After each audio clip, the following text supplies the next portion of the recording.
As an owner of 2 tattoos myself, I feel qualified to talk about why the show Ink Master is quite literally goofy. To further my qualifications, I am getting 2 more tattoos on my birthday. The appointment has already been made.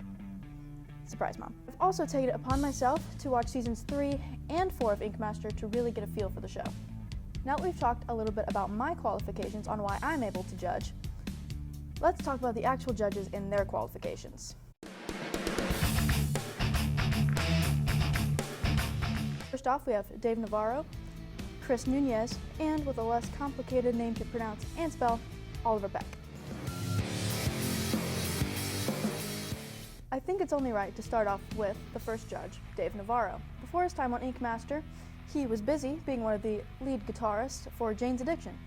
If you asked me to name 3 of Jane Addiction's songs, I would stare at you like a deer in headlights. But he was also one of the guitarists in Red Hot Chili Peppers, which I could probably name 3 songs, just don't ask me right now. Getting back on track, outside of playing a guitar, he is tatted up, which is about the only qualification he has to judge the show. To Dave Navarro's credit, he does provide a different perspective. He knows what it's like as a consumer to get the tattoo and what it feels like, and basically just a typical client on what they should expect. Other than that, there's really nothing that could accredit him. He's kind of like the Simon Cowell of tattooing. Now it's time to find out whose side are you on? Moving on, we have Chris Nunez. Similar to Dave Navarro, he is fairly covered in tattoos. On the other hand, he has actual job experience in the field. Nunez used to be the owner of Handcrafted Tattoo and Art Gallery, which is a tattoo shop located in Fort Lauderdale, Florida. Most recently, he owns Liberty City Tattoo in Winewood, Miami, Florida. Chris knows what it's like to actually put a needle to someone's skin, unlike Dave Navarro, which I would say is a fair reason to make him one of the judges. You may be thinking, I feel like he'd be a good judge. Think again. Watch this clip of him absolutely tearing apart a seemingly perfect tattoo. Beautifully, but these drawings are weird. Your bird is like a pterodactyl. You have a massive head with a very small body. And when you gnarl up their beaks and gnarl up their heads, you create more of a dinosaur look. The idea here was style and grace. This doesn't hit that look. Now on to the third judge, Oliver Peck. Oliver Peck, like Chris Nunez, is a tattoo artist. He is the co-owner of Elm Street Tattoo in Dallas, Texas, and comes with over 20 years of experience. A little fun fact about him is that he is the ex-husband of Kat Von D. You might be thinking, who is that? I barely know either. She is a fellow tattoo artist, as well as many other things. All good, of course, mostly. But back to Oliver Peck, he was a bit more forgiving with his judgment than Nunez. Still critical and picky, but far more fair and less mean. In conclusion, with the judges, only 2 of them have real experience since they've either been kicked off the show or left the show, if that tells you anything. Now, onto the show itself. So now that we've gone over the judges and their credibility, here's why the show in general is goofy. First, you need a rundown of how the show actually works. Bear with me. Basically, it starts off with 15 contestants, all with tattooing backgrounds. Are those tattoo backgrounds good? Not really.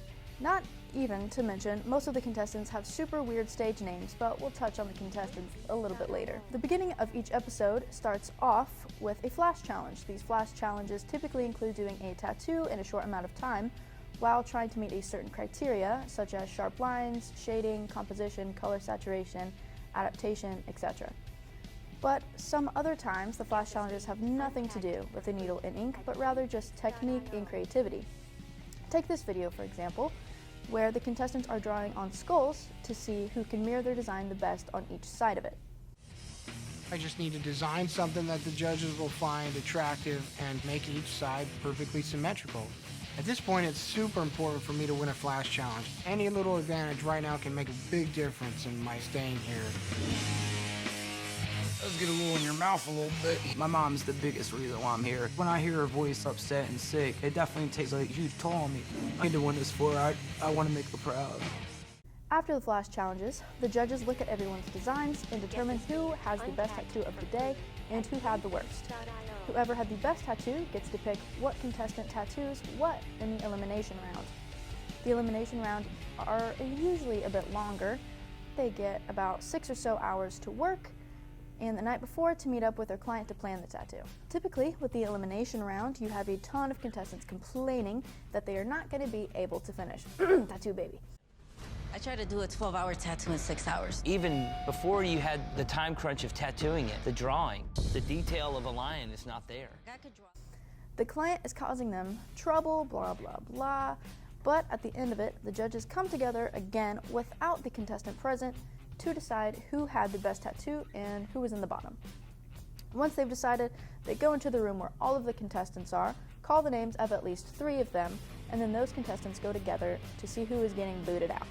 Once the judges announce who is being booted out, usually the contestant cries or tries to argue, which I don't know why they're arguing with a guy who has no actual experience in the field, someone whose name is Chris, and a dude who looks like an extra in Joe Dirt, but hey, whatever helps you sleep at night. And then the cycle continues from episode to episode, with the exception of a few surprise guest judges who also barely have any experience in the tattoo field, or just got big on social media for having just tattoos. Once there are only 3 people left, the judges pick a final winner who get 100,000 smackaroonies. Seems reasonable. Now that we've gone over how the show is laid out, let's get into the more interesting stuff, the drama.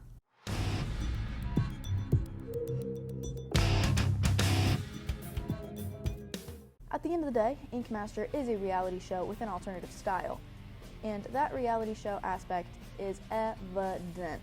At the beginning of this whole thing, I stated that Ink Master is goofy. I've already taken you through the judges' credentials, or lack thereof. Now it's time to really get into the goofiness of the show. The first layer of goofiness with the contestants is their name. Let me introduce you to some of them, such as Tattoo Baby. Get it? Like tattoo, but it's T-A-T-U. Anyway, moving on. We have Sausage, Bubba, King Ruck, Mystical Mike, which we're going to talk about him a little later because, wow. And last but not least, Kyle. There are obviously way more contestants, but hey, I've only watched seasons 3 and 4, so I'm going off my knowledge and the power of the internet. So just imagine the other wheel names people had on there. Back to the reality show aspect, there is definitely drama. One of the most notable moments comes from Mystical Mike. Yeah, I'm back to him. At the beginning of season 3, Mystical Mike was seen as an underdog. But then as the season progressed, he was seen as, say it with me, goofy. Here's his highlight reel, if that's what you want to call it. Roll the clip. My name is Mystical Mike, and I've been tattooing for 8 years. My expertise is pleasing my client. My style is creative realism. I consider myself a philosopher of the needle. I have a creative imagination, but my technical skill limits me to my production value. What? Say that again. Say it slower, too. I'm the smartest artist here. Anyone's stupid to think otherwise. I'd rather be known as producing valuable art than to be an entertaining spectacle. I'm extremely competitive. So just wait. Mike, are you here to compete, or are you here to get attention? I have what it takes to enhance my life and the quality of my existence. To win. It looks like somebody stole your liner. You have no outline in this thing.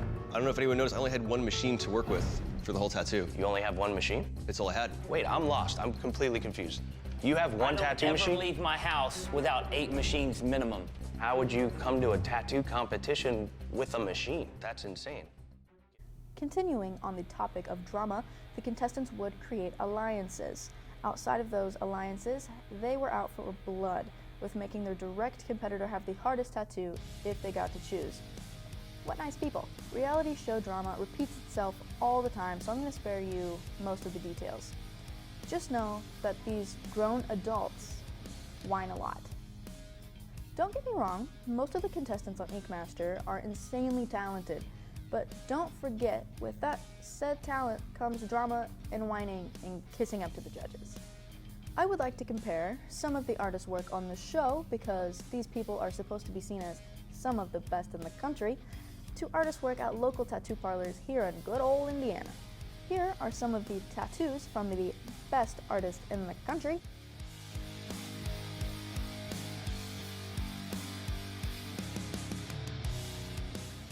Now, here are some of the local artists' work.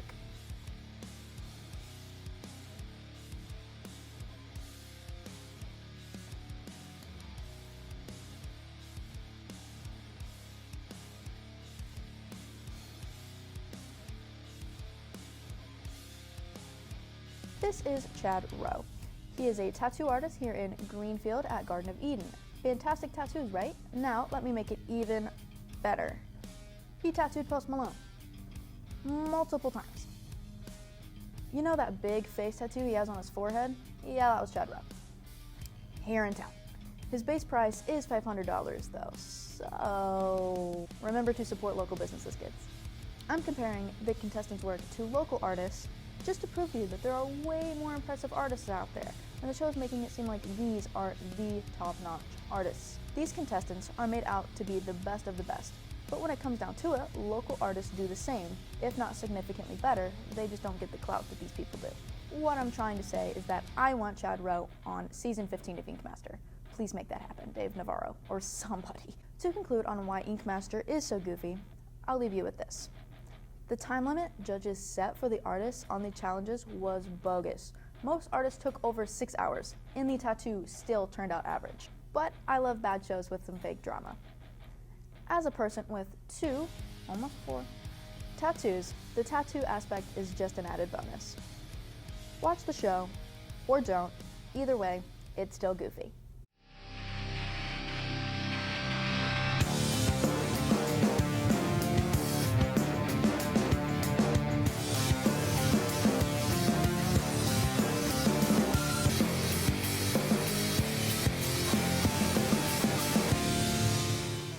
By the way, Mom, my appointment is at 7 on my birthday. Hopefully you know when that is.